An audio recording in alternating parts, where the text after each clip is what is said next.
No, I mean, you know what it is? All right. Hello, everybody. I think we're live, Kyrie. Do you want to confirm that we're live? Sure. Um, Oh, you are there. we are live. Okay. Uh, so jump on, everyone. Good to see everybody. Today it's the Mets show, not the Mets Tassoul show. Tassoul is left this morning at 5 a.m. for a vacation. And we were debating on whether or not I was going to do the show alone, because I know most of you tune in just to see Tassoul. But I thought there's something important I want to cover today. So I hope people jump in. Guys, just chime in so I know I'm not alone. I feel very insecure without my co-host here. But I do have Michael Perry sitting here. How's it going, everyone? Thank you, Michael Perry. And these guys, hello, Mr. Walls. These guys are playing with new lights. And here's the deal. When I'm looking at the screen, besides the sunburn that I'm getting right now, besides that, it's cool. But if I just glance up at that thing, it blinds you. Do you want to go down a little? No, I mean, I look angelic. I have a little halo coming over my head, I think. Wow. No, I mean, it's okay if I just don't make eye contact with that thing. If you guys saw this light, Mr. Klingenmeyer, hey, guys, chime in and try to stay on, because I want to talk about a serious matter here. Thank you, Mr. Walls. Appreciate it. You know, I thought, hey, if I could do the show and get a tan while doing it, it's perfect. It's great. This, I really wish you guys could see this. It literally looks like they took this out of the Dallas Stadium and just planted it in front of me in the conference room here. That is an incredible light. Anyway, all right, I see my mom is on, everybody. She found the show. So, hey, here we go. I don't think this is going to be a long show, and we're going to give a freebie today. We're going to give you a free giveaway, and it's not anything big, and it's something that you can use. But I will be honest with everybody. And Perry, if you could pull that up, because I see one bar. I want to make sure that I'm good. I'm good. Very brave. Am I? Yeah. Hey, I will say this, guys. Obviously, unless you've been living under a rock, you heard about this Texas school shooting. And from what I heard, and by the way, you guys can verify this, but I heard that this is the 21st school shooting this year, right? So we're not hearing about every one of these things. And everybody knows about Sandy Hook. Of course, I think everybody probably, if you're old enough, remembers Columbine. But for whatever reason, they all really bothered me. But this one just shook me to my core. And it seems like it shook a lot of people to their core, because on Facebook, and specifically on the martial artists, you know, in the martial arts groups, or just the martial arts that I'm friends with on Facebook, as I see feeds, it seems like this really shook people to their core. 19 kids, guys, you understand? And a few adults, a couple teachers, or whatever the number is, the final number. But one kid, it's too much. One teacher, it's too much. But 19 children in elementary school get killed. And then what happens is we start pointing fingers, right? I'm not saying it's wrong. I'm not saying it's right. It's just what is. The school let them down, the government, the politics, the this, the gun laws, the. I'm not getting into politics. Here's what I know. Here's what I believe. As martial arts school owners, you guys, we can all bitch about things, right? We can complain, we can get angry, and we can talk about how everybody's letting someone else down. But let's stop the bitching and let's do something about it. And I want to get this point across, because here's what I know. As martial arts instructors, you don't realize the lives that you save inadvertently. What do I mean by that? Here's what I mean. An adult that goes to the doctor and the doctor said, hey, you got to get on some kind of workout plan here, because your cholesterol is high, you're not healthy, you're overweight. Somebody walks into your martial arts school, They like what you're doing, what you're offering. They join your school, and you just prevented a heart attack, and we'll never know. We'll never be able to quantify that. But you just saved a life indirectly, potentially. And that happens. It's happening when you have people. We're making people healthier, right? Or the child that joins your school that maybe didn't have a good support system. And how many of you, we always say it, but we got to acknowledge and accept it. We always say we're not just a martial arts instructor. We're a counselor, right? We're a coach. We're an ear for people, whether it's a child or even a parent. One of the issues sometimes we have is with my staff is we'll have a parent that may be having an issue or a child that will monopolize their time, but that's part of the job, right? How many lives have you saved? How many kids did you prevent from joining a gang? How many kids were you their support system and they looked up to you as a role model that was going down one path that shifted and went down another, right? You either believe that or you don't.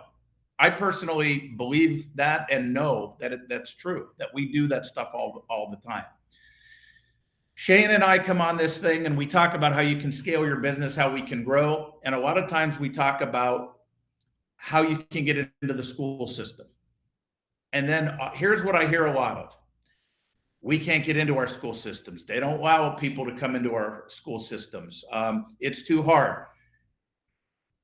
With this school shooting now, let me just say this, because this is not about business. And I want to be blunt on this. It's time to get your heads out of your asses here, right? For those of you who want to just say no, no, no, and understand that you're also an educator. You're not just an educator for your students doing martial arts, you're an educator for going in front of an administration and telling them how much you can help kids in the schools. And what I'm calling on martial arts schools to do right now is listen to me. You're not full, right? You're not full. You can do it. You really want, a lot of you say you want to make a difference, you want to change the community. Here's what I want you to do. I want you to go to all your elementary, middle, and high schools in your area, right? You can go there in the summer. If they shut a door, go above them. Go to the assistant superintendent. Go to the superintendent. Say, look, I'm not asking for any solicitation. What I'd like to do is go into all these schools and I want to give your principals, okay, I want to give your principals, you pick the number, 1, 2, 3 scholarships per school for each elementary school in your area, for each middle school in your area, for each high school in your area, whatever you think you can accommodate.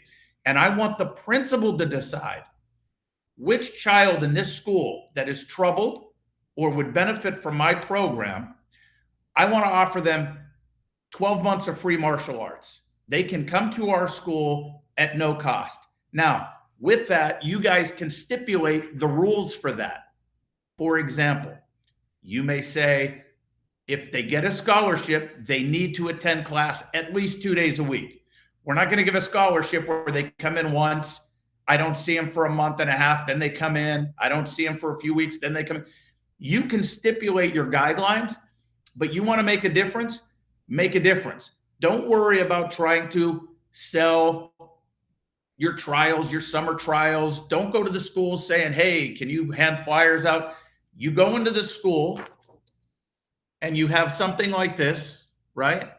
You walk in with 2 of these or 3 of these and you say, look, the bullying is out of control. Now, I don't know if anything happened as far as the news came out on this kid, on this 18-year-old, and why he shot his grandmother in the face and drove to an elementary school. But I'm assuming this kid didn't have a good support system, right? We are a great support system. But when you walk into an elementary school and you tell them, we can help bullying, we can help situations or troubled youth. And I'm going to give you another example here on why I'm pretty passionate about this. Literally 2 weeks ago, I'm having breakfast with one of my closest friends. We've been friends since high school, and we were having breakfast, and his daughter's in middle school. And he told me that his daughter was getting bullied. This is the world we live in, because one of the girls in middle school said that she put a picture of another girl on her Snapchat or Instagram or whatever it was. Turned out she never did that. They found that she didn't do that. Well, this girl and 5 other girls started bullying her, antagonizing her. Okay. She was walking home from school 3 weeks ago or whatever. Her dad, my good friend, is sitting there waiting to pick her up. And she sneaks the phone out from her pocket and says, "Dad, they're going to jump me. They're going to jump me," and hangs up. He gets out and starts running to where she was walking from. And 6 girls are there getting ready to surround her and beat her up. He goes to the school, and the first response was, "Yeah, there's nothing we can do because it was off of school grounds." This is where people don't have support. This is where the politics on this stuff is ridiculous, in my opinion. But again, we're not going to point fingers because they're going to do what they're going to do. The question is what can you do? So for a child like that, for example, when you go meet with a principal, you say, "Hey, look, you may have kids, you may have some kids here that you know are getting bullied, but you feel your hands are tied because of the politics." Because the other thing the school did, I'm just going to tell you, is they did what they called a no contact contract. Can you imagine telling a middle school and a high school kid, "Well, we're going to have you sign a no contact contract now, so you're not allowed to bother her anymore"? I mean, we need to wake up here and get real. That's not going to fix the problem.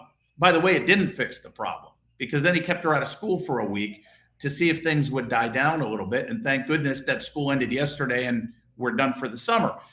My point is when you go and meet with a principal and you say, "Look, I know you may not be able to do stuff with profit-making businesses, or I know we've done stuff with you guys over the years, but I want to provide you with 3 scholarships. I want you to keep these scholarships. I want you to keep your eyes open for a troubled child, a troubled teen, whoever, whether they're the one bullying somebody because those kids have confidence issues themselves, or it's the victim who's getting bullied, where you guys suspended this person and then they just come back to school and it's continuing and you don't know what else you can do because of the rules that you guys got to follow. You decide who would benefit from being a student of mine at no cost for the next year." Now, I don't like spending people's money either. If you guys feel like you can't do that, do 6 months. Do something that may change this person's life. And if all of the martial arts schools would commit to getting into the school systems and stop taking no from for an answer and just saying okay and not doing something more, meaning go above, go above, go above, go to the PTA, go to the parents and say, "Parents, is bullying an issue?" It's an issue. On a national scale, it's an issue. Do you know your principal, your school system, your county won't let me provide scholarships to these kids? You're not getting anything in return yet, except the fact that you may be changing someone's life and possibly saving many lives, because who knows who the next school shooter is. And a lot of times we find out these school shooters are kids that were pestered and bullied and bullied and bullied and bullied and had no support system, because in our country, there's no consequence. There's no consequence. So these kids continue to get pestered and bullied. Sometimes they don't have the best home life. They have nowhere to turn to. They don't know what to, until they snap, right? That's what you're doing. That's the difference you're making. You guys take the summer, go meet with the schools, and we're going to look, this is editable. This is very basic. This is editable. You can make your own, but we're going to give you access to this. We'll put up a link here. So you guys can download this and you can type in your information, but it's time that we do something more, guys. And maybe you're sitting here and you don't, there it is. There's the short link, everybody. There it is here. So click that to get it. But here's the deal. You're not aware. A lot of you watching this are already in with your school system. You're already in, right? You don't realize how many people call me and say, "Yeah, the schools won't let us in. They won't let us in. They don't do business with us. They don't let any profit making." If you're one of those schools, stop it. Go educate them and tell them why they need you and why they need to be part of this and allow you to do this for these schools. Get it done. If you have a problem, well, I'm going to go out on a limb here. If you have a problem with that, call me. And if you can get me on three-way or give me the contact to your school, I'll get you in the school. I'll call them for you. On behalf of you, I will get you in the school. I mean, it's just what we do, and I've done it a million times. But get yourself in there and let's start making a difference instead of sitting back and just being mad and angry. We, in our industry, have the power to do something about it. So before I sign off, as this was a quick one and a short one, but I feel an important one, does anybody have any thoughts, any questions, or anything I can help with on this fine Thursday? And by the way, like I said, this certificate is editable. Please don't look at this if you're a BJJ school and say, well, I can't use that because those look like karate kids. Then change it. You know what I mean? I mean, no more excuses. Let's get out there. Do you know we have, I don't know, 30, 40,000 martial arts businesses in this country? More maybe. I mean, I'm talking like commercial locations. Can you imagine if all of us affected 3 kids?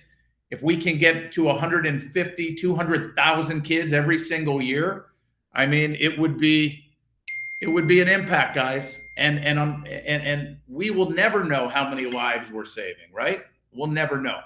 Okay. So that's it. That's what I wanted to say. Please get out there. And I may remind everybody come fall. But if you're still in school, I know a lot of people stay in until June. Go meet with your principals. Go meet with your administrators. Tell them we want to provide these for the next school year because we want to do our part to help make a difference.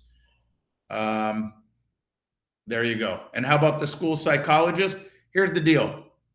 I'll tell you, as far as the school psychologist goes, they can't relate to some of these kids, and these kids don't have the respect for the school psychologist a lot of times, or anybody, but they'll have respect for you. Right? Kids look up to martial artists, MMA superstars, because we're fighters maybe, right? Or they just respect the toughness or whatever. I will even try to see what I can do with some of the MMA guys to see how we can get involved. And by the way, there's bullying awareness programs out there. Roland Osborne has a bully awareness program, does a great job. But this is about giving scholarships and doing something for free. The troubled kids a lot of times might not be able to afford your classes. Let them get a spot on the mat, mentor these kids, help them out, and make a difference. So thank you, guys. If you need anything, reach out and have a great Thursday. We'll see you in 2 weeks. Shane and I are both on vacation next week, but I hope some of you will take me up on this and get it done. So thank you, guys. We'll talk to you soon.